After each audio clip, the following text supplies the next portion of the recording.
All right, so today we are going to chapter 12, and one other announcement I forgot to make was that your tests from last time have been recorded, and the scores are on Canvas, and you can check those out. And also, of course, when we meet in lab, you'll have an opportunity to go over those. So we're shifting gears a little bit now. We're going into chapter 12. It begins on page 67 of the course outline, page 234 in the text. And I wanted to start, first of all, with just a recap of where we have been and where we're going now, since we're shifting gears a little bit. So when we started the course, we said that all living things have 5 things in common, right? We called them the attributes of all living things. We said that all living things grow, reproduce, metabolize, and display irritability and adaptability. So we, at this point, have spent quite a bit of time talking about metabolism. And you guys have looked at lots and lots of metabolic pathways. So you'll be happy to know we're shifting gears a little bit now. We're getting away from metabolism and into reproduction, which brings us to sex. Only this is specifically cellular sex, which is still more fun than metabolism, I guarantee. So, so we're looking now at the what is called the human life cycle. And so this is all about you guys. It's all about how you grow, how you reproduce, and how your life cycles. And so if we look at any living thing that reproduces sexually, we will see, and we can start anywhere. This is a life cycle, so we're going to start at the top where you began. And most of you know this. You began with your mother's egg being fertilized by your father's sperm, right? What you might not know is when you began life is that single cell, that first single cell, that was called a zygote. And what makes that unique is that first fertilized egg now has a full set of chromosomes. So how many chromosomes, does anybody know how many chromosomes a human cell has? Ooh, close, close. 46, exactly, 46. So this is where you began, as that one diploid cell called the zygote. And it doesn't matter whether you're a fern or a moss or a human, that first fertilized egg is always called the zygote. So you'll see this over and over again when you look at other life cycles. Once that happened, that one cell divided into 2, 2 into 4, 4 into 8, and you became a cell cluster. And that cluster is called an embryo. And then what happened is those cells started to differentiate or become specialized into tissues, organs, organ systems, and eventually that led to you. So that's what this whole process here of going from one cell to 2, 2 into 4, and so forth, or cloning cells, that is making identical copies, is called mitosis. And that's one type of cell division. That's the one we're going to focus on today. And then in the next chapter, we're going to take it from the multi-celled organism that you are now. Once you reach adulthood, by definition, biologically speaking, you are now, when you reach puberty, that is, you start, the cells that are in the ovaries and testes, that's collectively called the male and female gonads, start going through a division known as meiosis. So this is a special process where you still have, most of your cells are diploid cells, and we're looking at specifically here the cells in the ovaries and the cells in the testes, which are what we call germ cells. They're germ cells not because they have germs, but because they germinate or develop into the gametes. So when they go through this special process of meiosis, we end up getting haploid cells. So what are haploid cells compared to diploid? Diploid, DI means 2. So that's a result of 2 parents. So you'll see it indicated as 2N there. 2N is 46. Haploid cells have half the number of chromosomes. So what's half of 46? 23. So in our gametes, and this is the only time, folks, that you get haploid cells, is when we're the result of meiosis, where we're producing gametes. And again, this happens in only those special cells in the male and female gonads known as germ cells. All the other cells are going through mitosis. And the reason, and once you get to adulthood, your cells are still dividing by mitosis in order to repair damaged tissue, those kinds of things. So that's a continuum. So there are 2 different processes, and we're going to start with a look at mitosis. But first, I want to show you this clip on cell division and the cell cycle. And you have to read it. It doesn't have audio. It has some music. But I love the animation on this one. So check it out.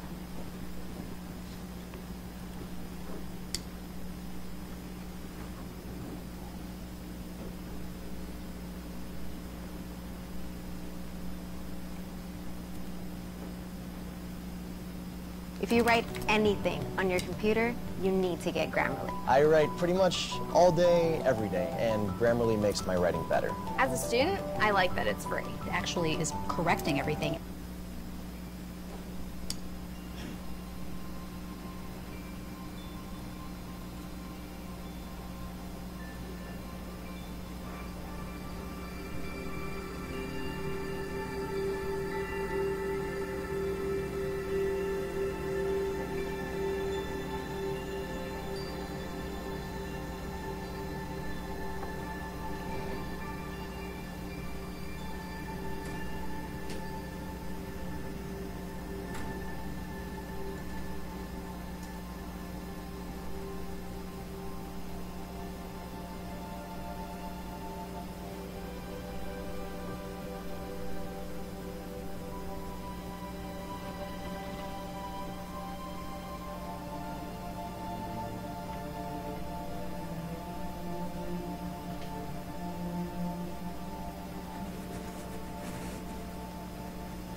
Okay, so once again, to summarize then, we have two methods of cell division, mitosis and meiosis.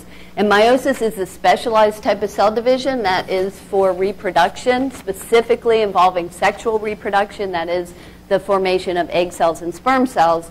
And then the other type, which is what we're going to look at today, is for primarily growth and repair of tissues, and that's mitosis, which, as I mentioned, is pretty much cloning.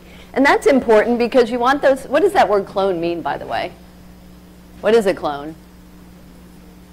Copy, right? Yeah. So we want to make identical copies because if you think about it, if you damage your tissue, you want that tissue to come back exactly the same. So that's what mitosis is all about. One thing that that video clip asked is, or pointed out, is that cells don't live forever. A lot of people aren't aware of this, but we have something known as apoptosis, that is programmed cell death. And if our cells don't die, we actually have a disease. Anybody know what that is? Exactly, yeah. So cancer is a problem with cell division, which we'll get to at the end, maybe today, if not next time. But anyway, so one question I get asked all the time is, how long does all of this take? And so I went ahead and pulled up just a few different kinds of cells so you could see the turnover time of these different cells, just to make the point that it does depend on the cell. All cells divide at different rates. Some divide very quickly. And in fact, if you guys remember when we did the lab where we took the toothpicks and scraped on the inside of our cheek, those cells came off really easily, right?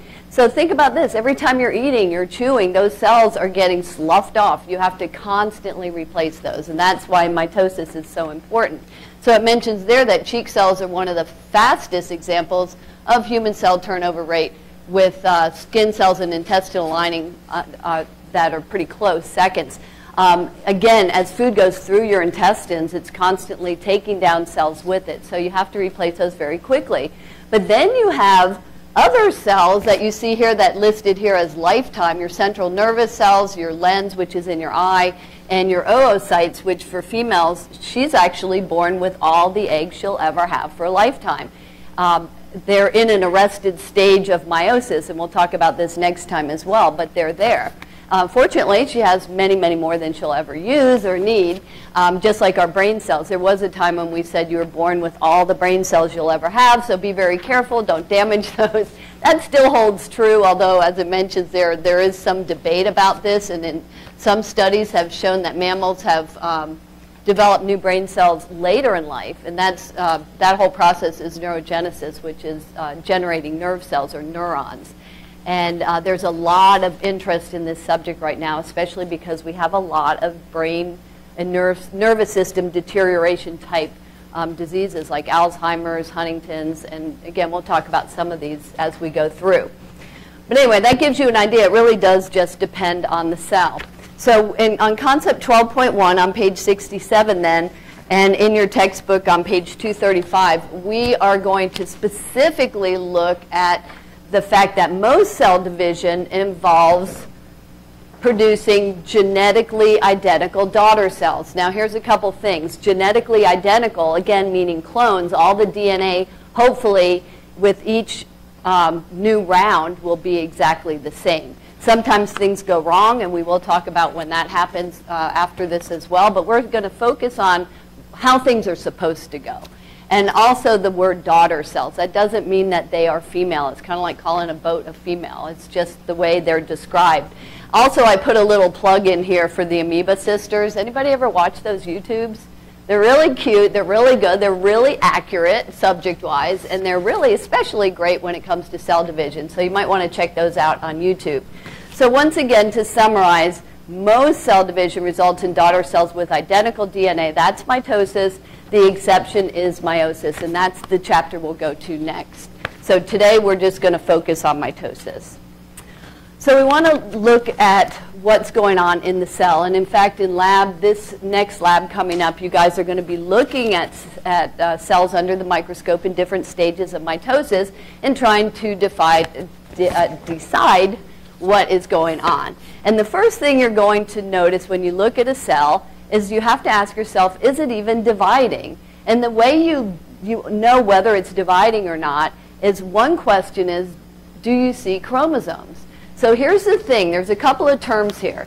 All the DNA in a cell constitutes the cell's genome. How many of you have heard of this, the Human Genome Project? A couple of you? So that was an effort, a worldwide effort, to identify all the genes and all the chromosomes, all 46 human chromosomes, which has been completed now. And in fact, there's a poster over there about the Human Genome Project. We'll talk about that when we get to the chapter on DNA.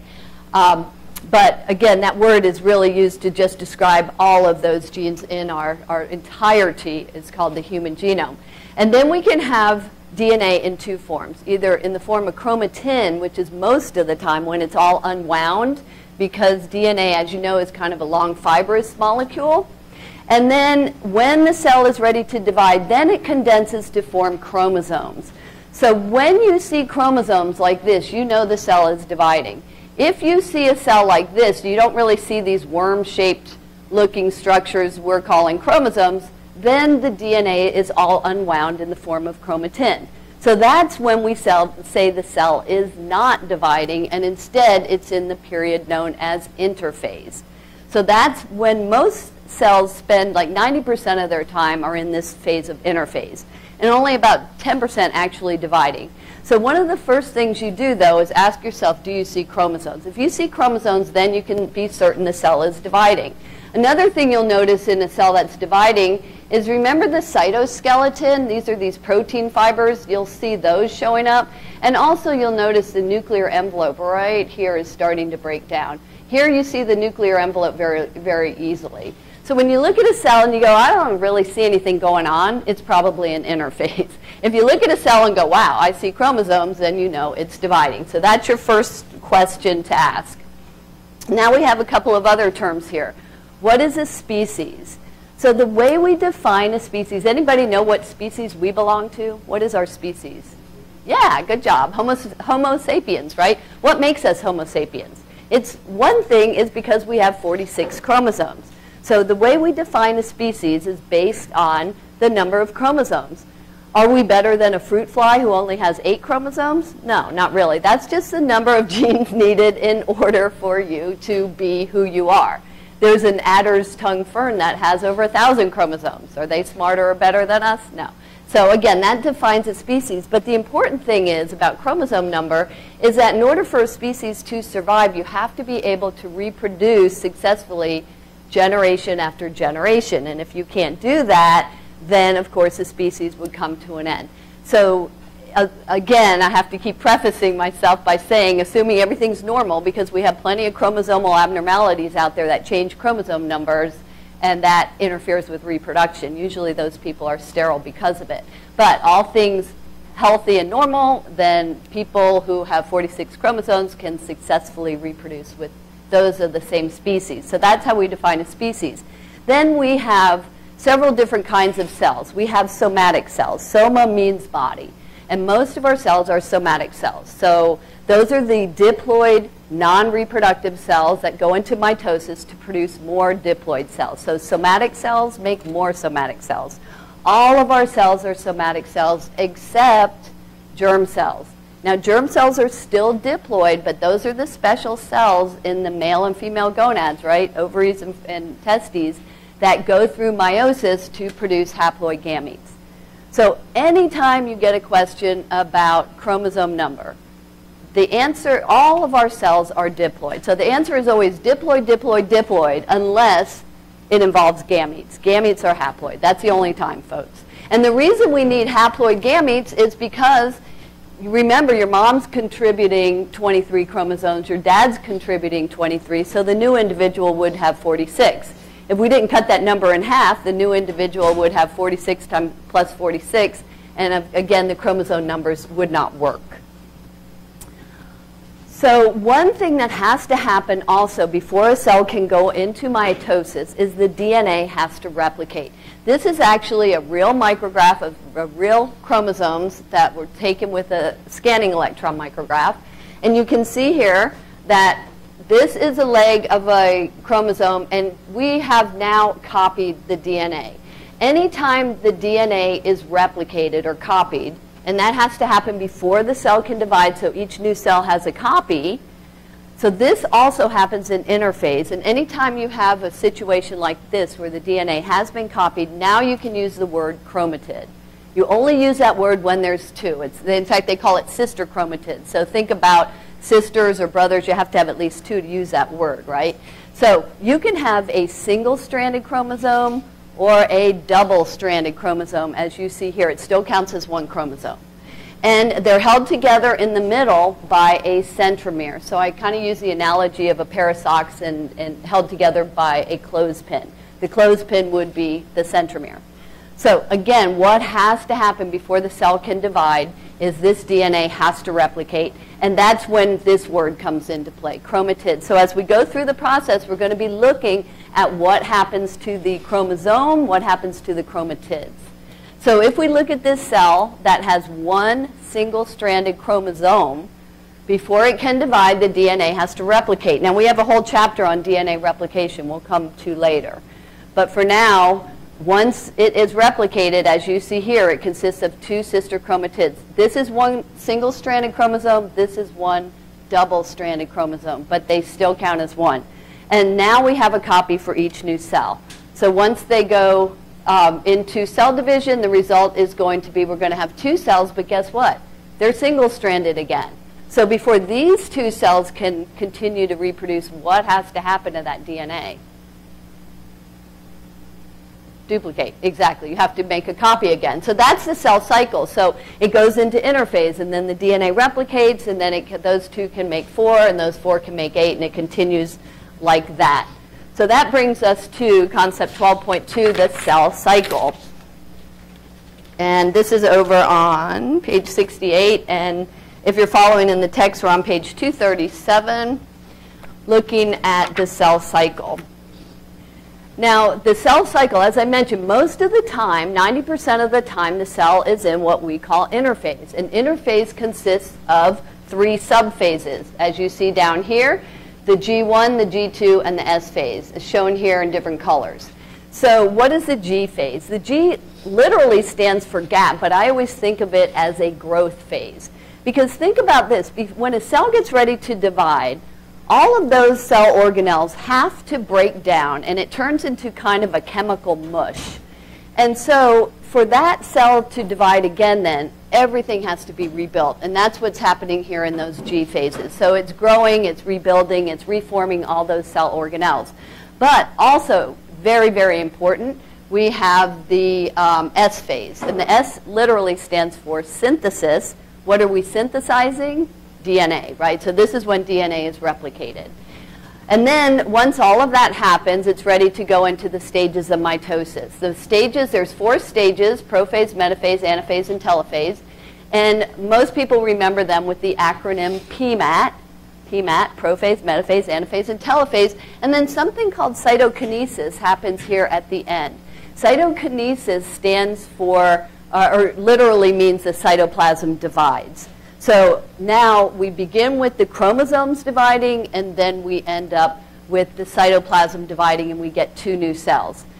And then they go back into reproduction again, where the DNA replicates, those 2 make 4, those 4 make 8, unless they go into the GO phase. The GO phase, as you see here, is a resting phase. So some of those cells that I mentioned, you're kind of born with for a lifetime, things like your neurons, muscle, the heart muscle, eyes, brain cells. These are cells you want to protect, right? Because if you get those damaged, it could be very serious damage and sometimes permanent. But you may have heard that, people have been told when they had neurological damage, they'll never walk again, and then they walk. So sometimes you can make connections around the damage. That's generally what happens in a case like that. And so it's not always permanent, but some organs, again, like your liver cells, reproduce very slowly. That damage is more severe.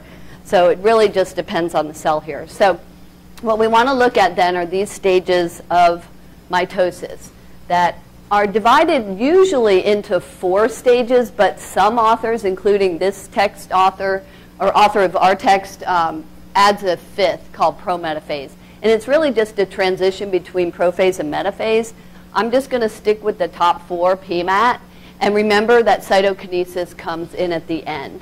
So this BioFlix will go through the stages of mitosis, and then we'll talk about each one.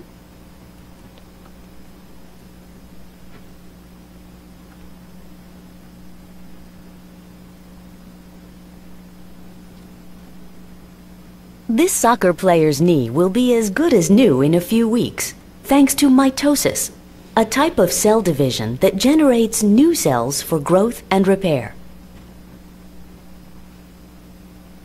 Let's move into a cell to witness the events of mitosis. Before a cell can divide, it must first duplicate the chromosomes stored in its nucleus. During chromosome duplication, several bubbles open up along the chromosome. Each bubble grows until it merges with an adjacent bubble. Each chromosome now consists of two identical copies called sister chromatids. Getting closer, we see that each sister chromatid consists of DNA wound around small proteins called histones. The sister chromatids begin to coil into tight helical fibers.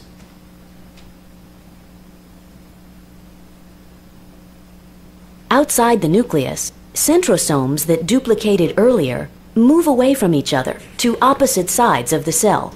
Microtubules extend from the centrosomes, forming the mitotic spindle. Back in the nucleus, the DNA forms loops, becoming more compacted.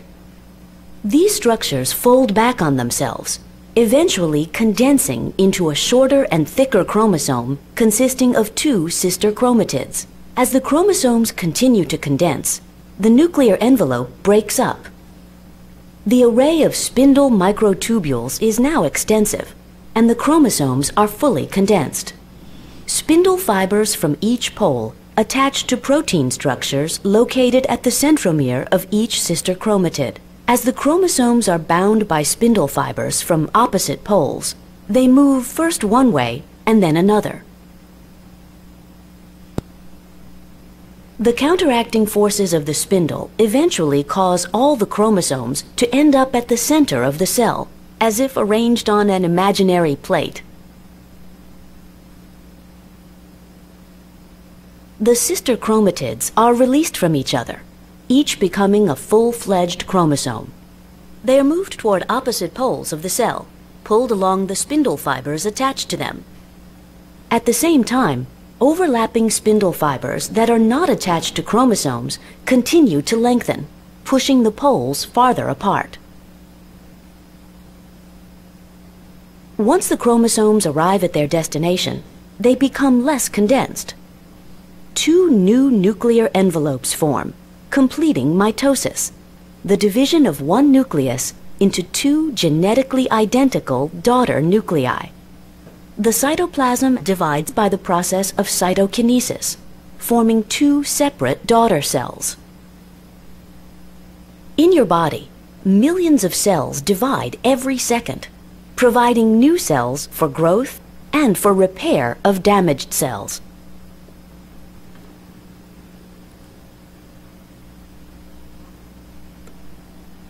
Okay, so a lot going on there. So let's go step by step and look at each phase of mitosis, beginning with a closer look at the mitotic spindle. So this is where it kind of begins on page 69. And here we're looking at the cell as though it were a globe. Think of it with a north pole, a south pole, and an equator. And so when we talk about what's going on at the poles, we can see at the poles we're developing what are known as asters. Anybody know what that word means? It's an asteroid, or the study of astrology. Stars, right? It's dealing with stars. And when you look at this, in fact, this is one of the questions on your lab report, what is an aster? Because this is what it looks like in a real cell. And you can see it sort of looks like a starburst. And what it is a combination of centrioles, which are those barrel-shaped organelles that you see there, and they collectively are called the centrosome, and they shoot out spindle fibers, which are microtubules, that then are going to attach to the chromosomes. Now, we said that the chromosomes in interphase, the DNA was already replicated. So these are double-stranded chromosomes, so the cell's ready to divide. The spindles are forming, and the centrosome is actually divided into two subunits known as the kinetochores. So as you see here, this is a kinetochore, and this is a kinetochore, one on each sister chromatid. And these spindle fibers are actually going to attach to the chromatids. And remember that these microtubules are just like the protein fibers that make up your muscles. They can contract and relax, and that makes you move. Likewise, these are going to contract and relax, and that's going to make the chromosomes move. So once they lengthen and attach to the kinetochores, they are going to start shortening and moving those sister chromatids to opposite poles, okay, to either side of the cell. So looking at that and more specifically, so one of the things you're looking for in the cell, and we'll go through this, is when you're looking at the chromosomes and they're sort of shaped like a V, as you see here, that means they're being pulled apart. That is a sign of one stage known as anaphase. But if we take a closer look at what's going on down here with the kinetochore, remember the way that proteins work. We've talked about this a lot, that proteins work by changing shape. And they have conformational changes. Those changes are caused by changes in different kinds of chemical units. In this case, there's some chemicals known as tubulin involved. But the bottom line is that it causes it to shift, and as it shifts, then things can move back and forth in the cell. So here is a clip on how these kinetochores work.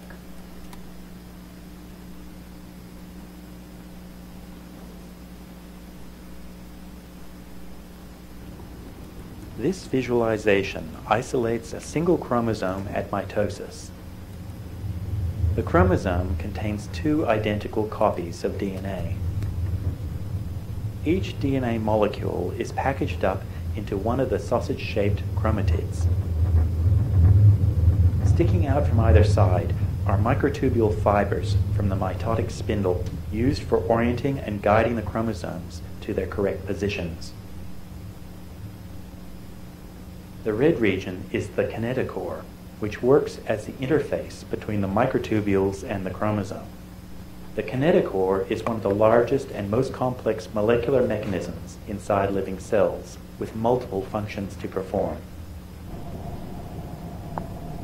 The kinetochore is central to the movement of the chromosomes and is able to hang on to the dynamic ends of the microtubules. It is also a mechanical tension sensing system, which is able to feel if everything is correctly attached and positioned. It is also a stop signal broadcasting system, sending out chemical signals to the rest of the cell about whether it is ready to undergo separation of the chromosomes. This kinetochore has sensed that the tension is just right and the chromosome is correctly positioned and attached. The last little bit remaining red is the stop signal broadcasting system.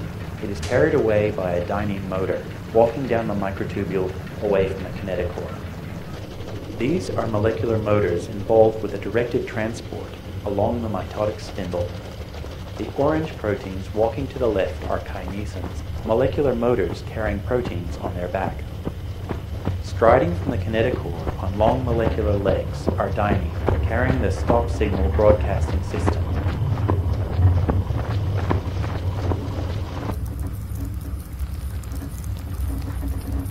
When all the kinetochores are ready, the cell transitions into the anaphase stage, with the chromatids pulled apart to the opposite poles of the cell.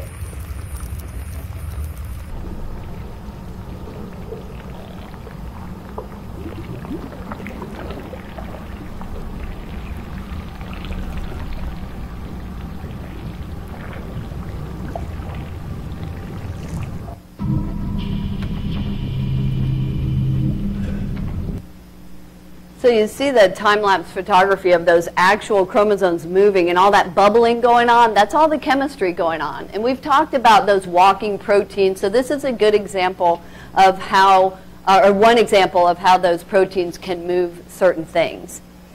Okay, so now let's get into the stages of mitosis, specifically looking at prophase, metaphase, anaphase, and telophase, and how do you recognize each phase. This is page 238 and 239 in the text. And we're going to, again, start with interphase, keeping in mind that's an in-between phase where the cell is doing really two major things, growing, rebuilding, and then, of course, the DNA replicating. So when we get into prophase, one of the things you're going to notice is you see chromosomes. So in your lab manual, you have a decision tree. It's a flow chart to help you decide what stage of mitosis these cells are in. One of the first questions is, do you see chromosomes? If you see chromosomes, then yes, the cell is dividing, and you can go on to prophase, metaphase, anaphase, or telophase. If you do not see chromosomes, what stage is it in? Interphase, exactly. And so again, the way I always tell students to recognize it, when you look at it and you say, I don't really see anything going on, that's interphase. If you're not sure if you see chromosomes or not, look and see if you have a nuclear envelope. The nuclear envelope is intact in interphase, but when we get to prophase, it starts breaking down so the chromosomes can move around. That's a good sign you're in prophase. Another thing you'll see is these spindles are starting to form. And finally, the chromosomes are condensed. So again, you see them condense, the spindles form, and the nuclear envelope disappears. Those are the three things to look for. So once you get into cell division, that is mitosis, then you start asking yourself about the chromosomes. Do I see one set of chromosomes or two? If it's in prophase, you see one set in a circle here in the center. But what happens next is it goes into metaphase. This is an easy one because I always say they met in the middle. Metaphase, met in the middle. You can see they're all lined up in the equator. So if you see them in a line, metaphase. Otherwise, it's prophase. Now, what if you see two sets of chromosomes? If you see two sets, there's two sets, there's two sets, then the cells are either in anaphase or telophase. How do you know the difference? You have to look for cytokinesis. So if you see cytokinesis, remember that is the cytoplasm dividing, any sign whatsoever. In this case, it's an animal cell that's pinching in. This is known as a cleavage furrow. So that's specifically how animal cells divide. They pinch in. So I always say, remember furry animals, cleavage furrow. And then it would be in telophase. Otherwise, it's in anaphase. Notice again, you see the V's I talked about. As they start pulling apart, they form those V's. So if you see any cytokinesis, it's telophase. Otherwise, it's anaphase. This is another look at cells. This is taken with fluorescent microscopy, so you can really, really see what's going on very well. So here you can see not much going on. I don't see any chromosomes, so that's interphase. Here's prophase. Notice the nuclear envelope is gone. We do see chromosomes, and the spindles are starting to form. So that's prophase. Metaphase, now these chromosomes are in a line. This is a real cell, so it's not as clear. But what happens is the legs of the chromosomes sort of extend back and forth. But when you look at them, do you guys see how it's in a line still, even with the legs kind of extending? So this way, if you see them all, again, it's one set but in a line, you're going to call that metaphase. Now we see two sets, but I don't see any sign of cytokinesis, so I'm going to say that's anaphase. And then finally, in telophase, now this is a different cell. This is a plant cell. Instead of having the furry animal, the cleavage furrow that pinches in, because plant cells have a cell wall, they can't pinch in. So instead, they have to build a new cell wall, and that is called a cell plate. So think of plant plate. It has a wall there. So any sign of cytokinesis, you would put that in telophase. Now keep in mind, guys, this is a continuum. There's no absolute beginning for prophase to start and end and then metaphase. It's a continuum. So you're just looking for some key features in each one of these. Is this a plant cell or animal cell? Plant. How do you know? Cell wall. There you go. So you see that boxy cell wall. And so you know this is a plant cell, as you see here. Do you see chromosomes? So here's a confusing thing about plant cells. These are all chromosomes, but depends on how the cell is cut. If the cut is what we call a cross-section this way, they're not going to look as wormy as they would be if it was a long section. So this is a cross-section, but you can still see that they're clearly stained.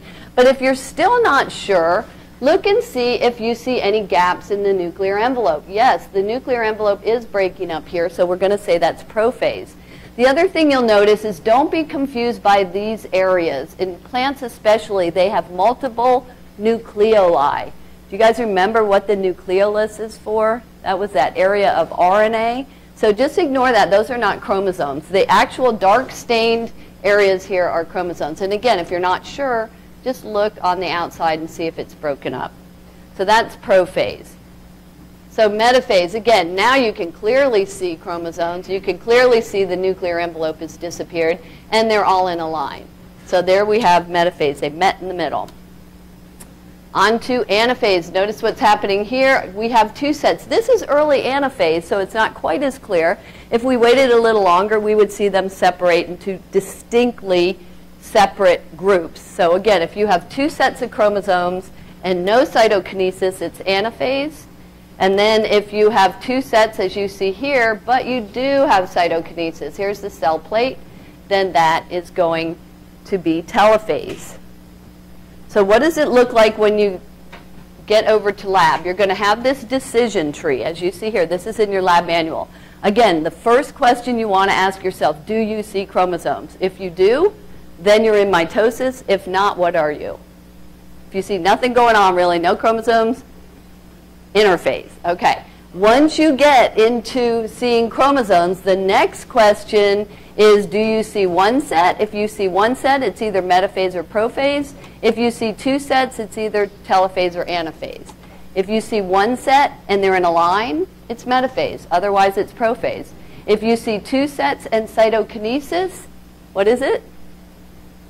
If you have cytokinesis, telophase. Okay. And then otherwise, it's anaphase. So as I said, when you get over to lab, what you will see, and this is, by the way, also on Canvas modules under handouts. If you want to print these and make flashcards, I highly recommend it because this will be on the lab practical. And what we will do is we will take slides, which I'll show you in just a second, of different stages of mitosis. We'll put the pointer on one of those stages and ask you what stage is it. We try to match them up as much as possible with this poster, which we have over in the lab, and I also have, as I said, on Canvas. So let's look at, first of all, this is the animal cell. You can see, again, it's round, whereas the plant cell is boxy. The other thing is this is interphase. If I look at this, I don't see chromosomes, and I do see a clear nuclear envelope. Okay? So nothing going on much here, so that is interphase. Again, what's the next question? Do you see chromosomes? If so, do you see one set or two? So now we're going to look at those stages. So here's all the animal cells. These are all the plant cells. And I'll mention this also. The plant cells, we use an onion root tip. And why do we use a root tip? Because plants are active, the roots are actively growing. So in order for them to be dividing, your best bet is to take some tissue that's actively dividing, like a root tip for the plant. For the animal, we use a whitefish blastula, which is an embryonic stage that's rapidly dividing as well. So when we look at these, again, the question is, do you see one set or two? And here's one set, here's one set, here's two, and here's two, here's two, here's two. All right, let's say we have one set. Then we're going to look at these. Is it in a circle or is it in a line, right? If it's in a line, we're at metaphase. Otherwise, it's prophase.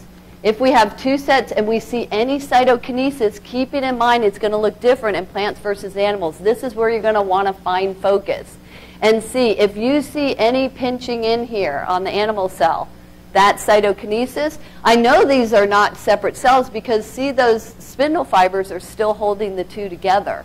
So that is a cell that's in what I would call late telophase, ready to divide. Here we see in the plant cell the cell plate. That's where you're going to want to find focus. It's hard to see that cell plate unless you find focus. And shut your condenser, which hopefully you guys remember that now. So when you look at the actual microscope slides, they're going to look more like this. And what you're going to see is a pointer on one of these cells. These are all in different stages of mitosis, as you can see. So you have to find the pointer. That means if you don't see the pointer, the black pointer, you can't really adjust these because otherwise that'll move the pointer. So just shut one eye and look with the other or vice versa. But you should be able to see the pointer. If you don't, let me know. And then once you see that, you determine what stage it's in. So let's just try a few. If the pointer were on this one, what would you call that one? Metaphase. Good. That's an easy one. How about this one? Anaphase, good. So there's no cytokinesis or cell plate here. How about this one? I don't know if you can see it from there. Let me turn this light off and see if that helps. But can you see there is a cell plate right there on this one? And you can see, here's another one that's in telophase. Those are telophase. And then what about this one? What is it? Prophase, right. So it's in a circle. So remember, one set in a circle. If you're not sure, look and see if that nuclear envelope is broken down, which it is, and then you know that you're in one of the stages of mitosis. Now, if I put the pointer on any of these cells, what would that be? Interphase. These are, you can see, again, not much really going on there. So let's see if you can remember this. I'll leave the light off to make this a little bit easier and see how you do on the Kahoot quiz.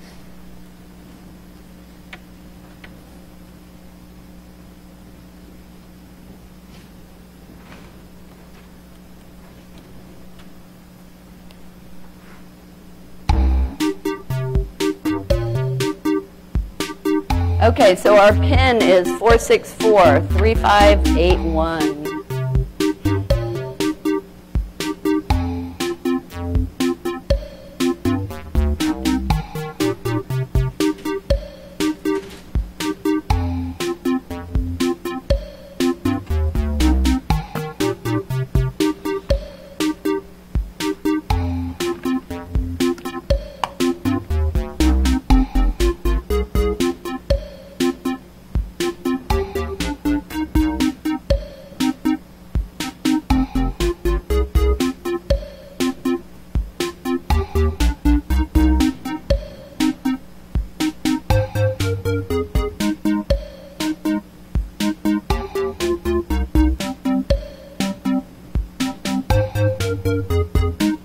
Okay, anybody still logging on?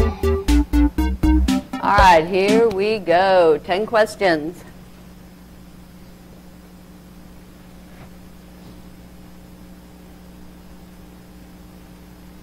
All right, what stage is this one?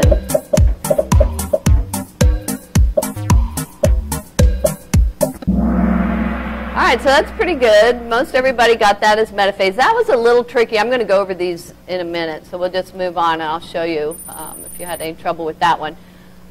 And we have Bold Goose in the lead. Good job. Question 2.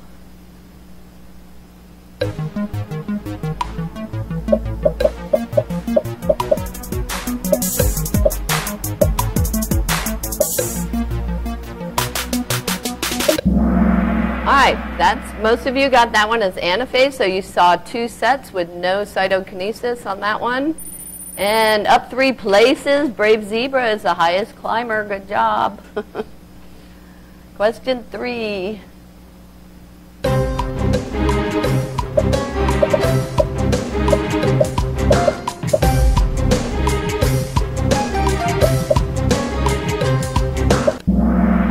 Okay, so there's a little confusion there between anaphase and telophase, and that's normal. You have to look for that cytokinesis. So I'll show you where that was when we review this.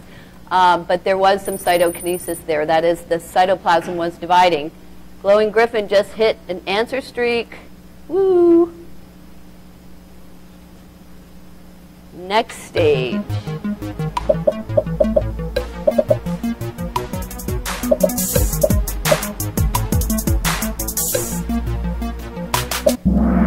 All right, good job. So prophase, that's pretty good. Most everybody got that. Smooth Bat has the highest answer streak now of 4. So let's see if you get this one.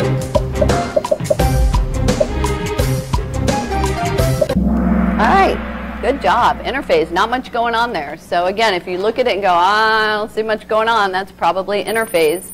Fast Wildcat has a streak with 5 correct answers in a row. Good job.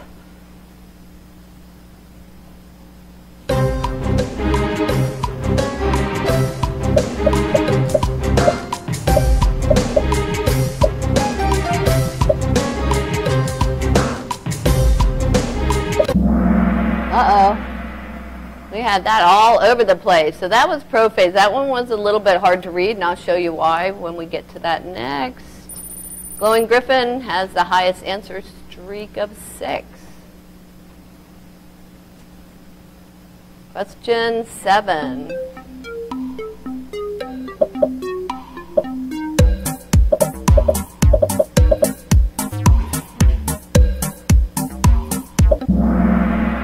Okay, a little bit of confusion there, but most of you got interphase, not much going on there. So Swift Horse in the lead, highest answer streak of 7.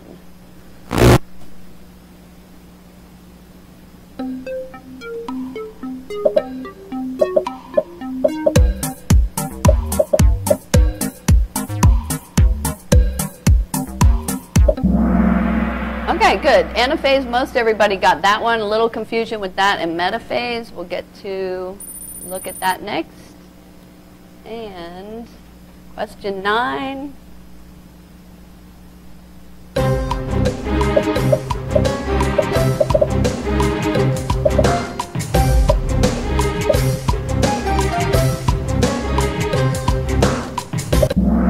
right, good job. Metaphase, most everybody got that one. They met in the middle. Brave Zebra is back with an answer streak of 3. What stage is this? Last stage.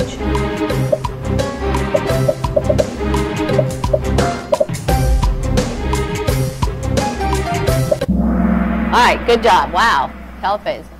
That one, I was surprised that so many people got that one right. All right, and there's our winners. Good job, folks. Let's see. Yay. Okay, so let's take a look. Actually, I should probably leave these off. So, what stage is this? Interphase, good. Again, not much going on. Don't get confused with these. These are the nucleoli I was mentioning. Don't get confused with those and think they're chromosomes. That's the area of RNA. So ignore that. You would, again, see very dark and multiple stained chromosomes. The other thing is you can see that there is a nuclear envelope intact there. So that's interphase, not much going on there. So what stage is this one? Prophase. So a couple of things here. This is probably early prophase. The nuclear envelope is just starting to break up. You do see the chromosomes, and if you're not sure, again, look at that nuclear envelope. There's gaps. So that tells us then it's dividing. It's into mitosis, and there's one set of chromosomes in a circle that makes it prophase. What stage is that? Yeah, that one's easier, right? Metaphase, they met in the middle. They're in a line. What about this one? Anaphase. So again, you can see we have 2 sets. We don't have a cell plate. This is a plant cell, right? So you would need a plate for it to be in telophase. But so this is anaphase, and now you can see that cell plate, right? So again, you might need to find focus there to see the difference between anaphase and telophase. Plant or animal cells? This one's really hard to see, so not the greatest picture, but these are actually, you can see these are animal cells. They're kind of roundish. Anything going on here? Not really. And if I'm not sure, I'm going to look and see that nuclear envelope is intact. So what is this? Interphase, right? So now this one, I think, is the one we had a lot of confusion because it almost looks like you have 2 sets of chromosomes, but they're not. Again, for anaphase, folks, you got to look for those V's. If you don't see V's, then they are just kind of clustered in the middle here. No nuclear envelope. That's going to be prophase, right? What stage is that? Metaphase. That one, this one gets people sometimes because they see these asters and they get them confused and think they're 2 different cells. But remember, the asters are just those microtubules that are moving these chromosomes around. But you do have one line in the middle, metaphase, right? Okay. Here, you still see those asters are moving apart, and now you can see you clearly have 2 sets, but you don't have any pinching in up here. So what is this? Anaphase. And then here you can see the pinching in. So that's going to be what? Telophase. Good. Okay, so now a closer look at the cytokinesis, the difference between plant and animals. But before we go on, is everybody with me now? Sounds like it. Everybody okay? Anybody have any questions? Anybody getting any confusion on any of these stages? Okay. A little easier to grasp than the metabolic pathways, maybe. I hope so. I like this. This is a breath of fresh air after you've gotten through photosynthesis and respiration, which you did really well, by the way.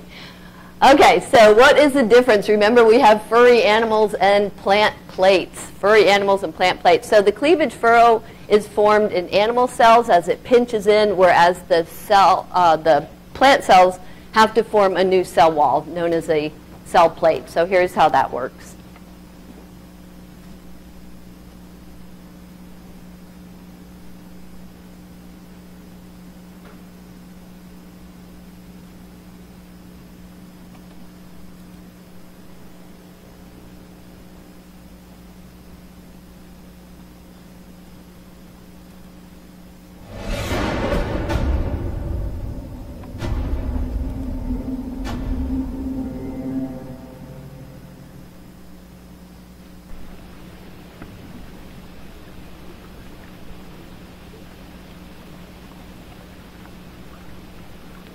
In animal cells, microfilaments made up of actin and myosin, proteins that are involved in muscle contraction and other forms of cell movement, form rings around the equator of the cell. These rings are attached to the cellular membrane. During cytokinesis, the rings contract and pull in the equator of the cell, much like the pulling of drawstrings, creating what is called a cleavage furrow. As the contractile rings become smaller and smaller, the cleavage furrow becomes deeper and deeper, until the parent cell is pinched in two, producing two completely independent cells.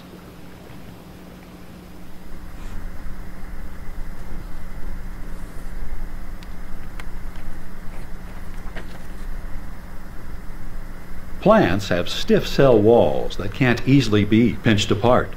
Thus, the process of cytokinesis in plant cells is quite different from that in animal cells. Rather than microfilaments pinching off the cellular membrane at the equator, the Golgi bodies of both daughter cells bud off carbohydrate-filled vesicles that line up along the equator of the parent cell. These vesicles fuse together to form a structure called the cell plate that divides the parent cell into new daughter cells. The membrane material that formed the vesicles fuses with the existing cell membrane on either side of the cell plate to form a new continuous cell membrane in each daughter cell. The carbohydrates contained in the vessels form the middle lamella of the new cell wall between the two plasma membranes. Each of the two daughter cells then secretes cellulose between their new cell membrane and the middle lamella to form the primary cell wall. Many plants later secrete additional cellulose molecules and other polysaccharides beneath the primary wall, forming a thick secondary wall. The events of interphase and mitosis, like so many other processes in our bodies and cells, are orchestrated by regulatory proteins. Biologists are just now beginning to understand how these proteins interact to synchronize the events of the cell cycle. But they've known for quite a while that different types of cells often proceed through the cell cycle at very different rates. In our own bodies, the cells that form our skin and line our intestines are continually dividing in order to replace worn-out cells. On the other hand, the nerve and muscle cells of adult humans, whose functioning depends critically on established connections and interactions with other cells, usually exit the cell cycle entirely by entering the GO phase. For cells that remain in the cell cycle, the decision to divide or not divide is controlled by both internal and external factors.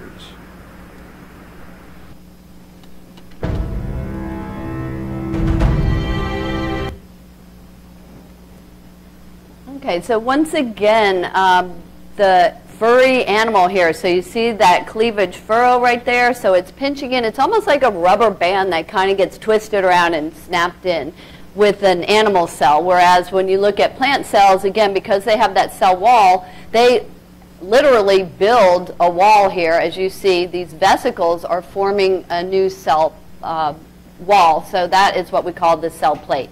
So once you look at those plant cells, if you're not sure if it's dividing or if you have cytokinesis or not, make sure you find focus so you can look at that.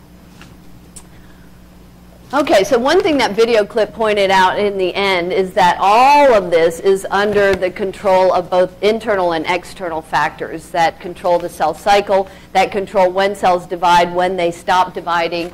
And when things go wrong with the cell cycle, again, that's when things like cancers crop up. So it's really important to understand the cell cycle, and unfortunately we don't know all that much about it. So I'm going to talk about it a little bit in terms of what we do know.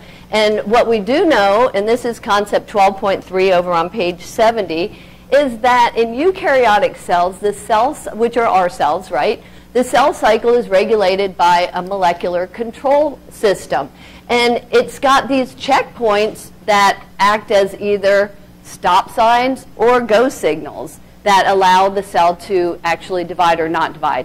And there's 3 checkpoints in the cell cycle. There's a G1 checkpoint, a G2 checkpoint, and then there's also one at mitosis. And so again, when you go through the cell cycle, it's kind of like, do you get a green light? That's a dividing state when the cell can continue to divide.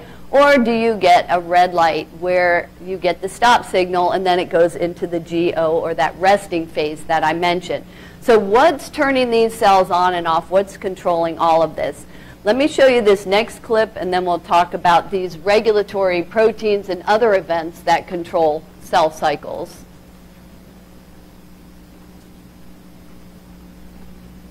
Cell growth and division are divided into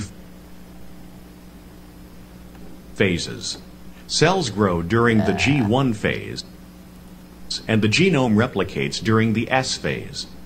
During the G2 phase, cells continue to grow and prepare for cell division. During the M phase, mitosis occurs. Cytokinesis, C, is the phase when the cytoplasm divides, creating 2 daughter cells. 3 principal checkpoints control the cell cycle in eukaryotes. The G1 checkpoint makes the key decision as to whether the cell should divide, delay division, or enter a resting stage. The G2 checkpoint assesses the success of DNA replication and triggers the start of the mitosis, M, phase. If this checkpoint is passed, the cell initiates the beginning of mitosis. The accuracy of mitosis is assessed at the M checkpoint. This checkpoint occurs during metaphase and triggers the exit from mitosis and cytokinesis and the beginning of G1. At the G2 checkpoint, cyclin-dependent kinases, CDKs, phosphorylate histones and proteins that carry the cycle past the checkpoint into mitosis. During G2, the cell gradually accumulates G2 cyclin, also called mitotic cyclin. The cyclin binds to CDK to form a complex called MPF, mitosis promoting factor. When the level of MPF exceeds the threshold necessary to trigger mitosis, the G2 phase ends and mitosis begins. One of many functions of MPF is to activate proteins that destroy cyclin. As mitosis proceeds to the end of metaphase, CDK levels stay relatively constant, but G2 cyclin is degraded, causing progressively less MPF to be available and initiating the events that end mitosis.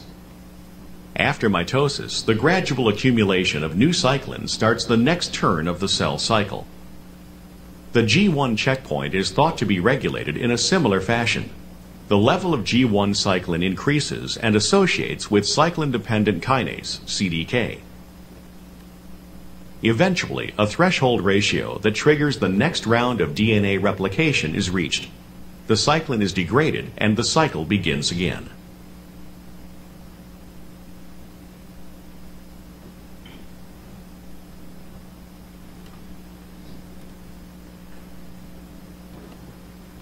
PowerPoint crash for some reason. Alright, where are we? So we are here. Okay, so a couple of things to look at under the control of this whole cell cycle, that there are several regulatory proteins involved. And again, now I'm over on page 70 of the course outline, concept 22.3, talking about how all of this is regulated. So some of these regulatory proteins, here's one that's abbreviated MPF, which is mitosis promoting factor. So what do you think it does? Yay, it promotes mitosis, right? So it kind of turns everything on. Then we have CDK, the cyclin-dependent kinase, ends in ASE, so what is that? Enzyme, okay. And as you know, enzymes work with substrates, and the substrate in this case is cyclin. And so what happens is, as cyclin accumulates, as you see here, as we go through these different stages, then the CDK will bind to the cyclin. So remember, CDK is the enzyme. So here's your enzyme substrate complex. And then that collectively forms MPF, which is the mitosis promoting factor. And so everything goes on. But we do have other proteins that degrade that cyclin, and that's going to stop mitosis. So one of the problems with the cell cycle, as I mentioned, cancer is a disease of the cell cycle, is that there seems to be no cyclin degeneration. And that means mitosis just continues and continues, and that can cause cancer. The other thing about cancer cells is not only are they growing uncontrollably, but they disregard all kinds of regulatory things that normal cells have in place. So also on your outline at the bottom there, we have 3 factors that affect cell division. And 2 of these are physical factors, and 1 is a growth factor. So we have these density-dependent inhibition, which is when crowded cells tend to stop dividing. This is for normal cells.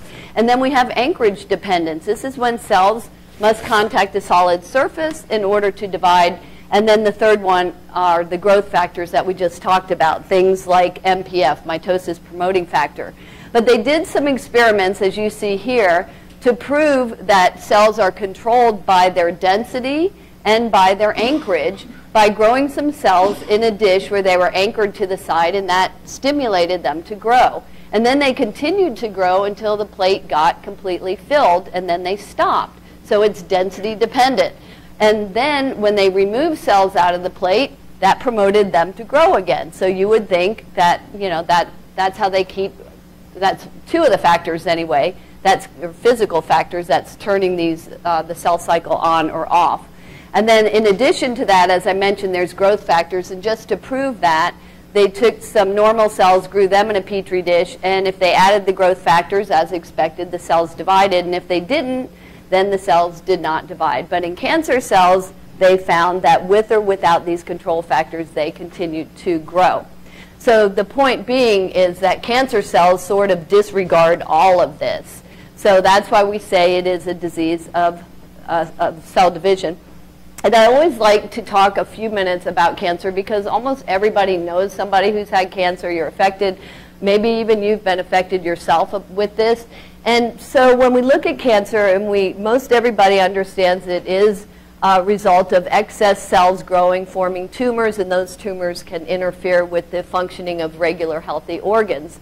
And so what do? So typical treatments are surgery to remove that tumor, and then radiation. A lot of you have heard about radiation, right, where you just zap those healthy cells and kill them. And then the third is chemotherapy, which is using drugs that are aimed at targeting cells that are growing out of control. So there's a lot of different ways they can do that, but unfortunately with both radiation and chemotherapy, you can often, and even surgery to some extent, you can target healthy cells. And so there's always a host of side effects and tissue damage that goes in with all of these treatments. So how many of you have heard about immunotherapy? Anybody? Couple people? Nobody? Okay, I'm kind of surprised about that. So this is a new way to look at treating cancer, and it's really been pretty successful so far. For not everybody, it really kind of depends on the cells involved, but I'll show you how it works just briefly so you have an idea. So here we have a T cell. Do you guys know what T cells are? They're part of what system? Or immune system, right. And so they are part of attacking any abnormal cells or any unusual invaders like viruses and bacteria and so forth. Now we've talked about surface cell receptors, right? And so it shows you here that this tumor cell has these surface cell receptors that will link up with some T cells that have what are known as PD-1s. That PD stands for programmed death. And so if the PD-1 is working, the cell dies. And so what it does is it activates that, and that actually kills the T cells, which is why people with cancer often have white blood cell count that drops. But what happens with these immunotherapy drugs is they are PD-1 blockers. You'll hear them called that, which means they block the programmed death, which means the T cells remain active. and they actually enhance your immune system and ramp it up. And so that not only can your T cells survive, but they can actually proliferate and help you fight off the cancer cells themselves. So here's a little bit about how that works.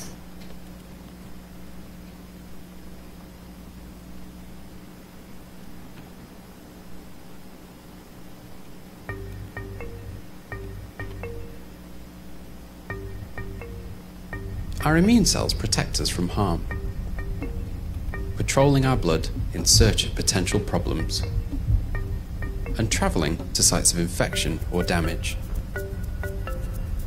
These cells need to spot the difference between healthy and unhealthy tissues. For example, when our cells are infected with a virus, they need to be destroyed. Infected cells display different molecules on their surface from healthy cells, indicating they're damaged. Immune cells can recognize these signs of disease and pass on instructions that tell the infected cell to self-destruct.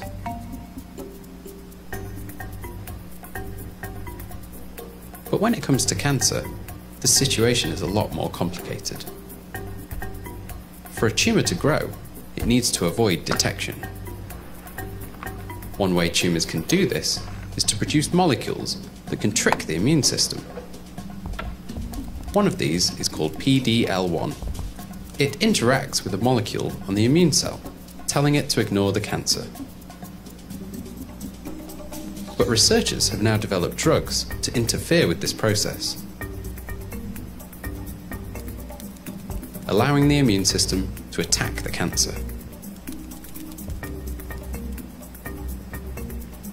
And for some cancers, these new immunotherapies look set to change the way the disease is treated.